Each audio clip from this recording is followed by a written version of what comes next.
Welcome to the Jill on Money Show. It's Friday, February 28th, and we are here answering your financial questions about anything going on in your financial life. To reach us, just go to our website, jillonmoney.com, and click the Contact Us button. It's always in the upper right-hand corner. I also want to mention that tomorrow we will resume our weekend broadcasts, but not in this feed. We have another podcast. It is called Money Watch, and we have decided to drop the episodes of the Money Watch podcast on Saturdays and Sundays. So twice a week, every Saturday and Sunday. And in this podcast, we are really going back to your basics. This is a no-nonsense place where we are helping people control their financial lives. I think sometimes this show, we start to hear from people who are really along their financial journey. In the Money Watch podcast, just think about this, that we are breaking down all of those topics that you really were too embarrassed to ask about, and maybe you just want to go back to basics. So that is what we're doing over at the Money Watch podcast. You can subscribe to Money Watch wherever you get your podcasts. You can go to the website, jillonmoney.com. And again, new episodes of the Money Watch podcast will be dropping every Saturday and Sunday because as Ainsley, who is our ever true, fantastic podcast research queen over at Paramount Global, she said, we're dropping them on the weekend because your finances shouldn't wait until Monday. Nice line, Ainsley. I'm going to steal it for us. Okay, right now, let's get to our program. Let's do some emails. This is from Jerry, who asks, I often hear about the 4% rule, but my pension covers our basic needs. I don't really ever hear a percentage rule in these cases. I would assume that it would be much higher.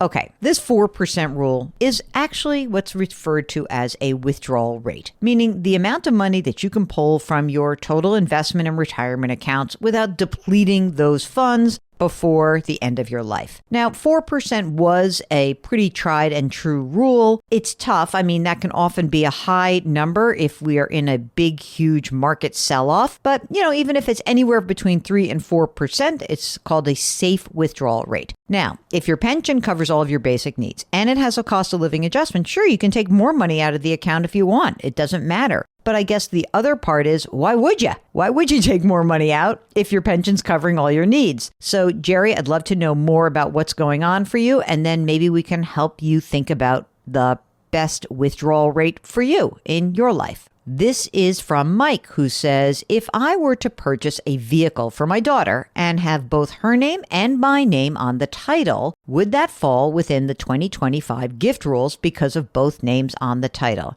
I'm not sure about this. I guess that in the strictest definition, if the amount of money that you're paying for that car, half yours, half hers, if her half amounts to more than $19,000, which is the gift tax allowance for 2025, that would actually constitute a gift. Now, by the way, Mike, if you're married, you and your spouse could be gifting $19,000 each, so that would be $38,000. It depends on your situation, whether or not you're married, and the cost of the car. So get back in touch with us. This is from Danielle, who writes, last year, when interest rates are higher, we put aside some money into a 3-year CD that had a 5.2% interest rate. However, recently, we were notified that the lender, a bank, was terming the CD early. We originally put $6,000 into the CD, but noticed that the payout was $59.87. What happened? I thought CDs were a safe way to invest, and while they didn't have the potential to grow as quickly as a stock, they wouldn't have the potential to depreciate either. We didn't lose much this time around, but want to make sure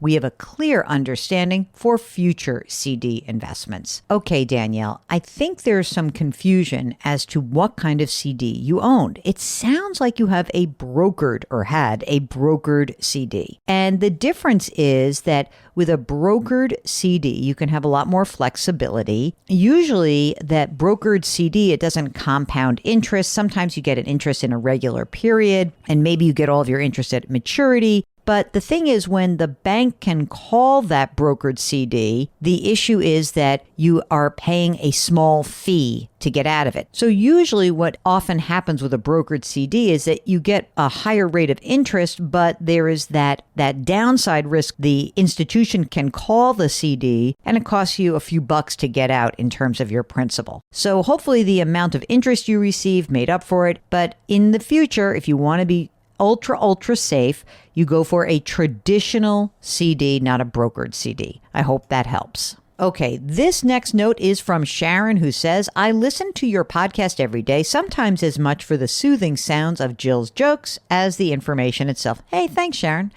Anyway, Sharon says, I'm preparing to pay for a preschool and wondering if a fair strategy would be to fund it by taking out the dividends from my investments instead of reinvesting those dividends. It wouldn't cover the cost completely, but it would certainly help maintain my lifestyle and my current savings otherwise. Daycare is $375 a week, and my dividend income would provide about $250 a month. Some additional information. I'm 42, a single parent. I've got $25,000 in a brokerage account, mostly in a total stock market index fund. I make $107,000 and I direct 16% towards my Roth IRA. My income after taxes is about $4,400 a month, and I save 20 or 25% of that for things like unexpected expenses, vacation, and also I'm saving for a down payment, which is very important to me. This is the primary reason why I am looking for alternate ways to pay for daycare. Well, listen, you're young. I don't want you to get off your whole savings track. And so if for the time being that dividend income certainly helps, sure. But the alternative would be to just sell some part of that total index fund and sock that away to help pay for daycare. And maybe that's a cleaner way of doing it. It would be for me. I think that would be my preference at least. Okay, this is from Anonymous. And here's the deal. It's a federal worker, 30 years of service, no kids, no dependents. Our anonymous federal worker has now been given the possibility of a voluntary early retirement. And so here's what it would mean. Our listener would retire with an immediate, unreduced pension amount of $2,800 a month and health insurance coverage. Anonymous would also be able to take advantage of a monthly supplement from age 57 to 62, which would be great. That would give you extra money before your Social Security kicks in, and that extra supplement is $1,765 a month.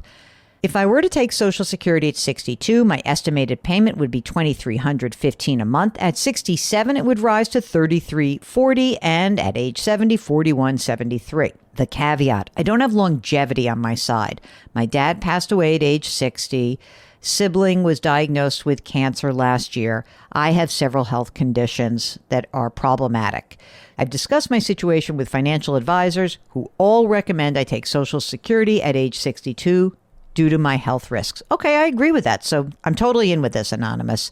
As of now, Anonymous has $1.2 million in a thrift savings plan and recently went from a 70-30 portfolio to 50-50. I have $8,000 in a Roth IRA, with the exception of my mortgage, for which I have about $135,000 left, no other debt. I've got $80,000 in a high-yield savings account, and my estimated monthly expenses should be about $6,000 if I were to include a couple of vacations a year.